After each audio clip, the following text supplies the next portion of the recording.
Hey everybody, welcome back to the channel. I'm your host Griffin, and we are here finally for reviewing Kingdom Hearts 3 ReMind.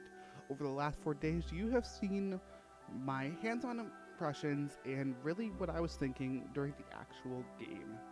And it's definitely been an interesting experience for me to do it like this. Because my biggest question, really, throughout the different game was, that's it. And after thinking on this for a couple days, it's really mixed emotions for me on whether or not I actually really love, dislike even ReMind. The truth is I fall in the like category. I actually really enjoyed it. When I went into ReMind, I was not thinking in terms of DLC. I was thinking purely at that $30 price tag and expecting a lot more content from it. I don't necessarily think ReMind is worth the full $30 price tag, but I did still very much enjoy it. Some of my favorite story moments I've seen in Kingdom Hearts were in ReMind. The Guardians of Light fighting against the pieces of Xehanort, Mickey fighting his way back. Those were such amazing scenes. And even some of the gameplay scenes we saw were amazing. The moment with all of the keyholes was beautiful. Finding the different pieces of Kyrie, understanding that, it was super cool. It was such an awesome idea for this DLC. Where this DLC felt a little weird to me was that I felt like it should have been part of the game. And that's both a positive and a negative to this DLC, that it felt that way. It felt like it was almost rushed out of the game, but I never want to lean towards that assumption.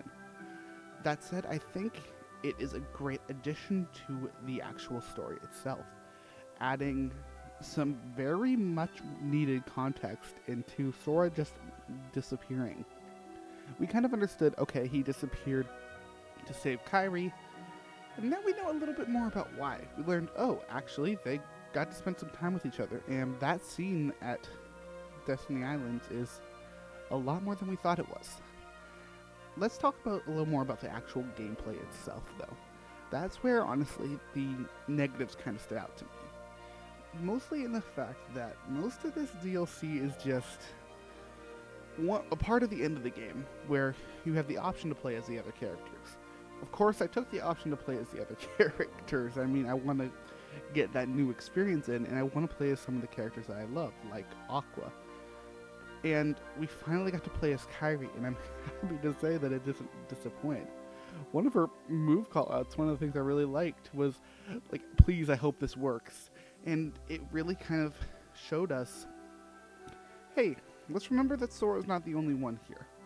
And I really hope that that is a beacon for the future. I really hope that we get to see more of the other characters and play as them, get to know their stories. Like, we got to know Aqua, Ventus, and Terra's story in Birth by Sleep. Some of the boss fights were actually really fun. I liked that it started out with a remixed version of one of the quote-unquote secret boss fights you had in the original game. And then you kind of went through some of the other boss fights that you had until you got to that scene in the Keyblade Graveyard. And then taking it a step further in Skyline Callum was super fun, and I actually really enjoyed exploring that world. I hope that someday we get some more story context, and I think we will eventually, but that's for the next Kingdom Hearts game, and I totally understand that. The last thing I want to mention in all of this is the data battles themselves, because I think that that is where you're getting the most bang for your buck within this DLC. They're fun.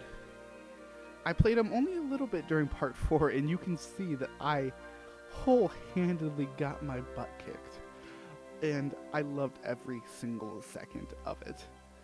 I've continued playing, and I don't think I'm going to be recording these ones, because if I do, there's going to be a lot of cursing and screaming. And that's not really what I do on this channel.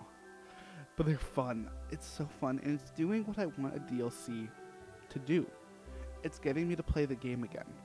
I'm grinding out the Platinum Trophy again. I'm finally making the final Keyblade. I am relearning skills and relearning how to play the game so that I can beat these boss fights.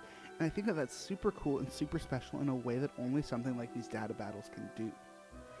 So that's my overarching thoughts of Kingdom Hearts. I like what there was. I think it was very well made. I just wish there was a little bit more. I guess I should also mention, I don't love that our Final Fantasy characters were there and then just shoved to the side. But that's a topic for another time. Thank you for watching. If you enjoyed this video, like, subscribe, share, check out the other videos on the channel, and until next time, may your heart be your guiding key.